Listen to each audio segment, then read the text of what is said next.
Ever since George Floyd and the huge Black Lives Matter movement, I just think people want very contemporary topics as well as not hiding the uglier parts of the history of the Black community in this country, and wanting people seem more willing to learn about it themselves, be it, regardless of who the people were, what their race are, what their background is, that people wanted to learn more about it and come to a better understanding, again, of how it ties to race relations in the country.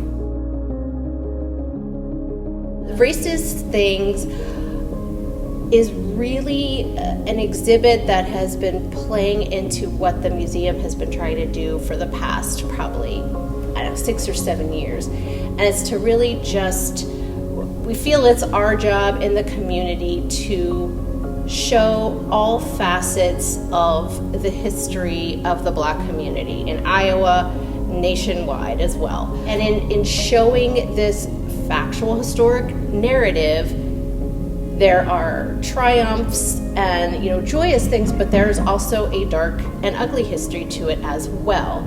And to not shy away from that, to use that as a learning tool to say, okay, here is what happened. This is why this is continuing to happen. And let's kind of try and step back from whatever our biases or what our beliefs are. Take a look at this. Maybe not everything that we were taught was correct. Maybe, there's another side to this, another story, that we weren't told, that weren't in the history textbooks. And that's kind of where we come in to say, hey, this is the full history. Some of it is wonderful and some of it is ugly. How can we learn from this to make current race relations better? I think one of the points of the exhibit is just to showcase kind of this imagery that the country has had over the span of 100-some years of how Black people are viewed, and often viewed in a negative way. And there's always, even modern day, kind of advertisements and other media things, movies, music that will kind of put these stereotypes out there. I don't know if they realize they're doing it or not, but it happens, and that came from somewhere.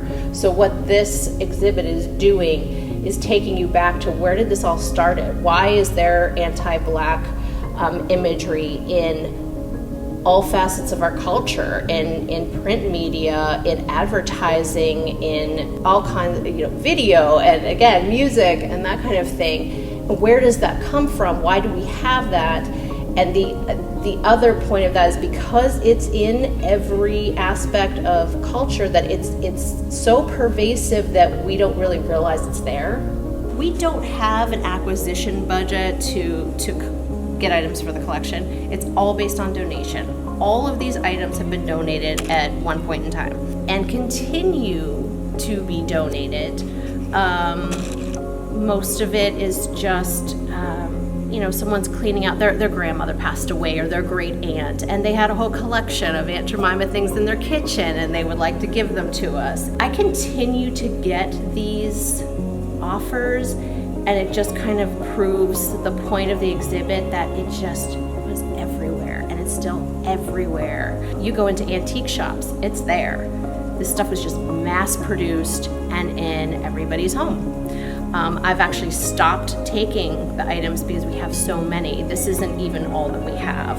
So this is a prompt at the end of the exhibit, and I basically kind of put the question out, where to from here?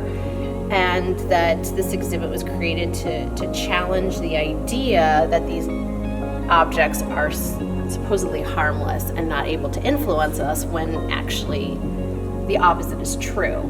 Acknowledging, yes, this is a difficult exhibit to walk through, and to use this space to express yourself in whatever way you want to. So our hope is you come here, you get educated, you have these conversations, and then when you're out in your community, in your family, whatever, you have a little more knowledge of the world, of the country, and can then carry on those conversations.